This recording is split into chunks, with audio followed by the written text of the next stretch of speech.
একজন আমাকে রিং দিয়ে বলে যে ভাই আপনার গাড়িও বাস্ট হয়ে গেছে। আসি দেখে এই যে গাড়ি আপনারা দেখতে পাচ্ছেন আমার গাড়ির কি অবস্থা। তখন আমিও পড়ে গেছি, দুজন দৌড়েছে, পাঁচতলা থাই গ্লাসগুলো সেইগুলোও ভাঙি পড়ে গেছে। ঘরের যে সব ভেঙে টেঙে আমার গায়ের উপর পড়ছে।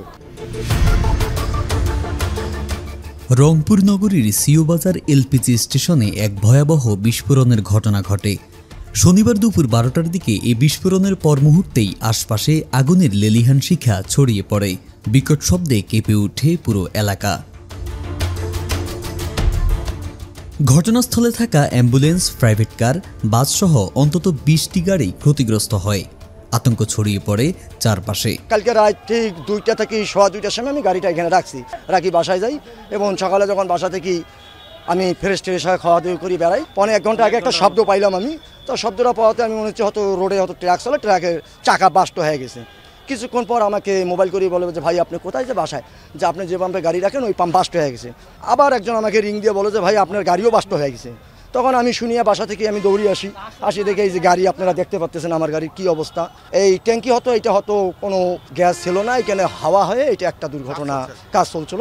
এই কাজ চলা অবস্থায় হাওয়া হয়ে দুর্ঘটনা হয়ে গেছে। কি জানি হলো, আমরা ওইখানে গাড়ির কাজ করতেছি, মোবিল টোবিল মাপতেছি, গাড়ি ধোবো এইখানে। তখন আমিও পড়ে গেছি, আমরা ওইখানে 4জন ছিলাম, 2জন দৌড়েছে, আমার আর একজন চাচা উনিও পড়ে গেছে, উনিও একটু আহত হয়েছে। 5 জন রংপুর মেডিকেলে আহত অবস্থায় তাদেরকে পাঠানো হয়েছে। 5তলার যে গ্লাস আছে, 5তলা থাই গ্লাসগুলো সেইগুলোও ভাঙি পড়ে গেছে। স্থানীয়রা জানান 7 দিন আগে স্টেশনের একটি ট্যাঙ্কে লিকেজ ধরা পড়লেই বন্ধ করে দেওয়া হয় গ্যাস সরবরাহ।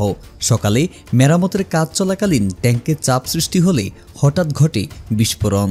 লিকেজ ছিল এই এটা লিকেজটা ঠিক করার জন্য লোক আসে, ওদের হয়তো কাজ করতে কোনো নেগলেন্সি হয়েছে, যার কারণে এটা বাস্ট হয়েছে। রিপেয়ারিং চলতেছে, এর আগে একটু লিকেজ ছিল, এটা আবার রিপেয়ারিং চলতেছিল। আমি বাসার থেকে বের হওয়ার জন্য রেডি হচ্ছি, ইতিমধ্যে দেখি ব্রুম করে একটা শব্দ হয়ে আমার গায়ের উপর যে ঘরের যে সব ভেঙে টেঙে আমার গায়ের উপর পড়ছে।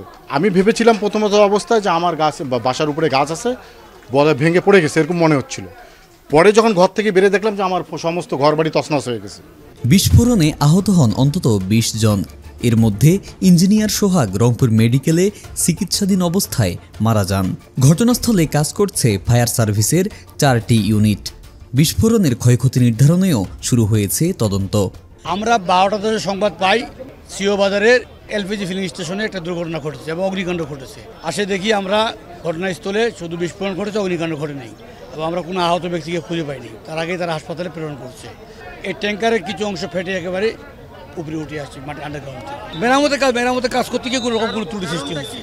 গ্যাসের চাপ, এটা তো ভ্যাকুয়াম ট্যাঙ্কটা তো ভ্যাকুয়াম, বায়ু শূন্য, ওখানে বায়ু প্রবেশ করতে পারবে না, ভ্যাকুয়াম ট্যাঙ্ক পুরোটাই। জাস্ট খালি এলপিজি গ্যাস ঢুকাবে, আবার ফুল হবে, আবার এই তেলের পাম্পটা মানে গ্যাস বাস্ট হওয়ার পরে এখানে বেশ কিছু লোক আহত হয়েছে। এখানে একটা বাস ছিল, বাসের কিছু লোক আহত হয়েছে। জানতে পারছি যে একজন লোক মারা গেছে, তবে এই মারা যাওয়া লোকটা এখনও জানতে পারিনি, যে পরিচয় জানতে পারিনি। কারণ এটা আমরা চেষ্টা করতেছি কারণ জানার জন্য, এখনও কারণ আমরা জানতে পারিনি। ঘটনার পর ঘিরে রাখা হয়েছে পুরো এলাকা। স্থানীয়দের মধ্যে এখনও বিরাজ করছে আতঙ্ক।